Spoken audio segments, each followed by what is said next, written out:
وہ عالم اسلام کا ایک نایاب اور نامور سلطان تھا۔ وہ انگنت زبانوں پر عبور رکھتا تھا، عربوں سے عربی میں، منگولوں اور تتاریوں سے تتاری میں، یونانیوں سے یونانی میں، حبشیوں سے ان کی زبان میں، اور اس طرح دوسری اقوام سے انہی کی زبان میں گفتگو کرنے میں وہ کمال مہارت رکھتا تھا۔ میں ہوں معظم علی اور ہم آپ کو سنا رہے ہیں اسلام کے ایک عظیم سلطان کی داستان۔ سلطان بننے سے پہلے وہ جگہ جگہ ایک غلام کی حیثیت سے دھکے کھاتا پھرتا تھا، لہٰذا اس نے اس دوران میں مختلف زبانوں میں مہارت حاصل کر لی تھی۔ وقت کی آنکھ نے اسے کبھی ایک گڈریے کی صورت میں دشتے کی چاک میں بھیڑ بکریاں چراتے ہوئے دیکھا، آسمان نے اسے کبھی دمشق شہر میں بردہ فروشوں کی منڈی میں ایک غلام کی حیثیت سے بکتے دیکھا، کبھی اس نے دمشق اور مصر کے امراء کی نوکری و چاکری کرتے ہوئے وقت گزارا، اور کبھی رزمگاہ میں ایک صف شکن لشکری کے سنگ میں کبھی وہ دیکھا گیا، اور کبھی وقت کی تیز آنکھ نے اسے اسلامی لشکر کے سالار اعلیٰ کی حیثیت سے بھی دیکھا۔ مشہور امریکی مورخ ہیرالڈیم اس کے متعلق لکھتا ہے، اسے اپنے سوا کسی پر اعتبار نہ تھا، اس لیے وہ بھیس بدل کر خود گشت لگاتا اور اپنے لیے خود ہی دشمنوں کی مخبری کرتا تھا۔ وہ اپنے ہم پیالہ ہم نوالا ساتھیوں کو چھوڑ کر تنہا نکل جاتا، کبھی اسے مصر میں دیکھا جاتا اور کبھی وہ دوسرے دن فلسطین میں نمودار ہوتا۔ 4 دن بعد لوگ اسے عرب کے ریگزاروں میں دیکھتے اور اس کے چند دن بعد وہ خانہ بدوشوں کسی تیز رفتاری کسی دوسری جگہ لوگوں کو دکھائی دیتا۔ جن دنوں وہ عالم اسلام کا سلطان بنا، ان دنوں منگولوں نے مسلمانوں پر حملہ آور ہو کر ان کے بیشتر علاقوں کو تباہ و برباد کر دیا تھا، اور ہلاکو خان مسلمانوں کے علاقوں میں دندناتا پھرتا تھا۔ ایک بار ایک منگول مغنی کے بھیس میں وہ اکیلا و تنہا ہلاکو کی سلطنت میں داخل ہوا اور کریا کریا چل پھر کے جاسوسی کرتا رہا۔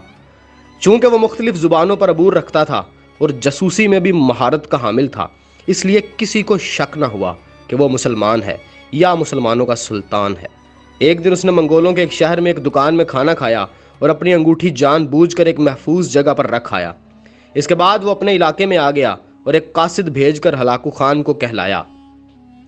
میں تمہاری مملکت میں حالات کا معائنہ کرنے فلاں فلاں جگہ گیا تھا، فلاں شہر میں فلاں دکان پر اپنی شاہی انگوٹھی بھول آیا ہوں، مہربانی کر کے وہ انگوٹھی تلاش کر کے مجھے واپس بھجوا دو، کیونکہ وہ انگوٹھی مجھے بے حد عزیز ہے۔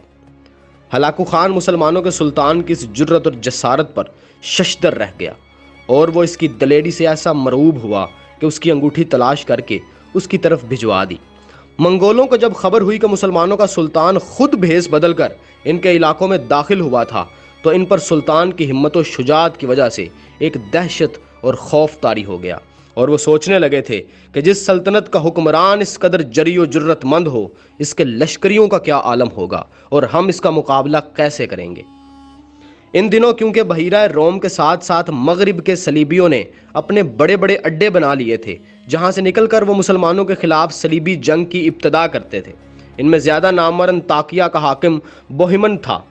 سلطان ایک مرتبہ ایک نصرانی زائر کا بھیس بدل کر صلیبیوں کے مقبوضہ علاقوں میں جا داخل ہوا اور کئی ماہ تک ان کے عسکری استحکامات، قلعوں اور دوسرے کئی مقامات کا جائزہ لیتا رہا۔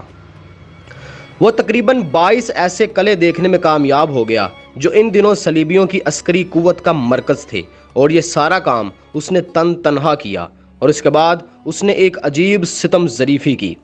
اس نے ایک قاصد اور ایلچی کا روپ بدلا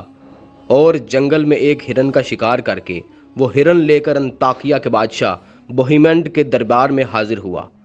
اور اسے وہ شکار پیش کر کے کہنے لگا، الملک الظاہر، عالی جاہ، مجھے مصر کے سلطان نے بھیجا ہے۔ پتہ چلا ہے کیونکہ آپ شکار کا بہت شوق رکھتے ہیں اور ان دنوں شکار کے قابل نہیں، لہٰذا انہوں نے یہ تازہ شکار بطور ہدیہ بھیجا ہے، اسے قبول فرمائیے، میرے آقا آپ کے شکر گزار ہوں گے۔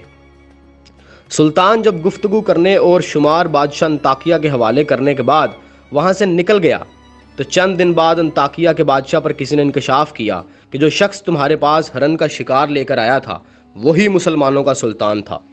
اس انکشاف پر نصرانیوں کے بادشاہ بوہیمنڈ پر خوف اور لرزہ طاری ہو گیا تھا۔ ایسے ناقابل یقین مار کے سر انجام دینے اور عین جالوت پر پہلی بار منگولوں کو عبرتناک شکست دے کر مسلمانوں پر اپنی دہشت کا سکہ جمانے والے منگولوں کو سرے بازار گھما کر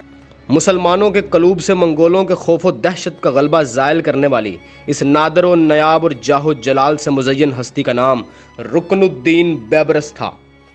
رکن الدین بیبرس منگولوں کی فتوحات اور مسلمانوں پر مظالم ڈھا کر اپنی دہشت کا سکہ جما کر حکومت کرنے والے ہلاکو خان کے متعلق کہا کرتے تھے کہ وقت آنے پر ہم ان کو بتا دیں گے کہ اللہ کے لیے لڑنے والے کبھی شکست تسلیم نہیں کیا کرتے۔